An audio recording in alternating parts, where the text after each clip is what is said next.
International cricket council ने mains टी20 world cup के आगाज से कबल ही लोगो तब्दील कर दिया।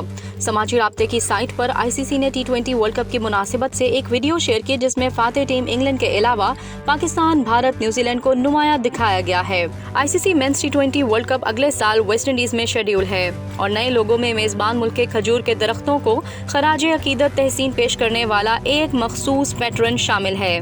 वाज़ेह है कि आईसीसी टी20 वर्ल्ड कप अगले बरस 4 से 30 जून तक वेस्ट इंडीज और अमेरिका में खेला जाएगा। कबर अज़ीज़ वेस्ट इंडीज के रुकन मुल्क डोमिनिका ने टी20 वर्ल्ड कप 2024 के मैचेस की मेज़बानी से दस्तबरदार होने का ऐलान कर दिया था। हुकूमत ने मौक़िफ़ अपनाया था कि मेगा इवेंट से कबल मुकर्ररा वक्त पर इंफ्रास्ट्रक्चर तैयार नहीं कर सकते, इस वजह से मेगा इवेंट से दस्तबरदार हो रहे हैं। ख्याल रहे कि वेस्ट इंडीज़ और अमेरिका में शेड्यूल इवेंट में पहली बार 20 टीमें शामिल होंगी, जिन्हें 5-5 टीमों के 4 ग्रुप्स में तकसीम किया जाएगा। हर ग्रुप से टॉप 2 टीमें सुपर 8 मरहले के लिए क्वालिफाई करेंगी। टी20 वर्ल्ड कप सन 2024 में कुल 55 मैचेस खेले जाएंगे।